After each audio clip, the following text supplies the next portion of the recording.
Bago ako naging B-Mobile member, dati akong OFW.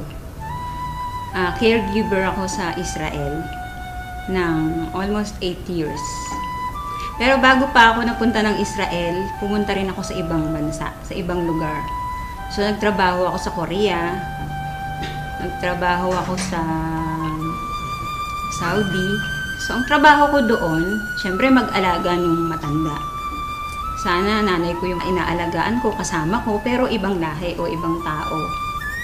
Nung mga panahon na meron akong inalagaan na matanda na nagkakalat siya ng dumi, naiihi siya sa panty niya, minsan pag pinapakain mo siya, pahirapan, yung mumurahin ka pa niya, dahil akala niya pinipilit mo talaga siyang kumain. Pero syempre, bilang caregiver, kailangang ibigay mo sa kanya yon. So pagka minumura ko, ganun, naiiyak na lang ako kasi hindi mo naman siya pwedeng patulan. Caregiver ka nga eh. So, naiisip ko yung parents ko. Kasi dapat ako yung kasama nila sa bahay, pero matagal akong wala. Lagi akong nasa abroad. Nung mga time na yon, sabi ko sa sarili ko, pag umuwi ako ng Pilipinas, ayoko nang bumalik sa abroad. Kaya naghanap talaga ako ng opportunity na yung magi-stay na ako sa Pilipinas, yung hindi na ako aalis. Ayun, nakita ko nga si B-Mobile. Nung nag-grab ko to, nakita ko yung opportunity. Ang laki nung pinagbago sa buhay ko. Pinangako ko kasi sa sarili ko nga na ayoko na mag-abroad. Yung gusto ko makasama ko na yung family ko rito. Kasi syempre tumatanda na yung parents ko. Yun yung nag-push din sa akin para gawin ko si B-Mobile. Hindi kagaya nung nagtatrabaho ako as a caregiver, ginagawa ko lang yun kasi trabaho ko yun. So wala akong choice. Pero dito, bilang B-Mobile technopreneur, nade-develop din yung pagkatao ko. Yung sabi ko sa sarili ko, ay marunong din pala talaga ako makipag-usap. Yung isang pinagpapasalamat ko na nandito ako ngayon sa B-Mobile, yung nagkaroon ako ng time sa sarili ko, nakakapunta ako sa iba-ibang lugar. Kasi sabi ko noon, pumupunta ako ng abroad, pero ang Pilipinas hindi ko nalilibot. So ngayon nagagawa ko na siya. Napupuntahan ko na yung mga lugar na hindi ko napupuntahan noon dito sa Pilipinas. Sa mga OFW, huwag silang matakot na umuwi ng Pilipinas. Kasi noon nanlulumo ako sa tuwing sasabihin nila sa akin na, di bali nang mamatay dito sa abroad kahit may gera. Ayaw namin umuwi kasi nandiyan kami sa Pilipinas. Ganun na ba talaga kahirap yung Pilipinas para ganun ang sabihin nila?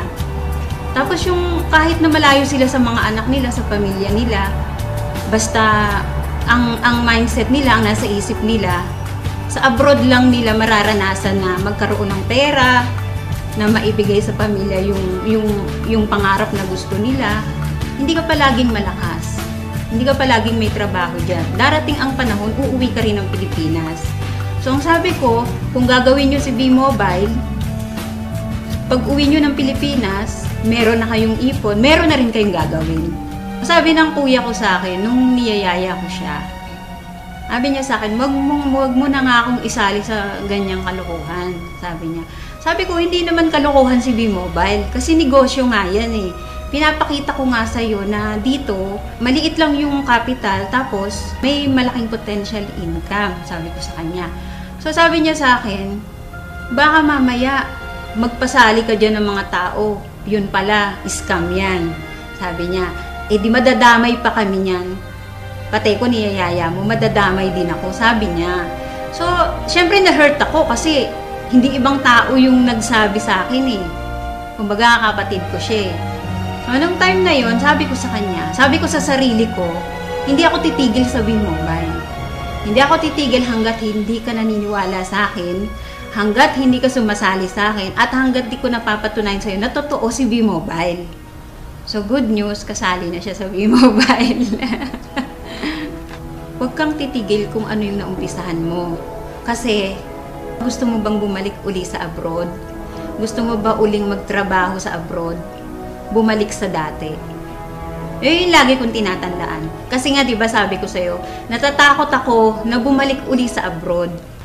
Sa Sa mga OFW na kagaya ko, subukan ninyo na mag-invest sa WeMobile. Hindi naman habang panahon na nasa abroad kayo. Darating ang time, hindi nyo na rin kakayanin magtrabaho. Sana lang, huwag pagiging OFW ang ipamana ninyo sa anak ninyo. Ang ipamana nyo sa kanila yung makapag-aral sila at pagkatapos nun, magnegosyo sila. So ito na yung chance ninyo. I-grab nyo na to kasi bihira yung opportunity na ganito. Na hindi lahat ng company na nasasalihan ninyo ay kagaya ng WeMobile.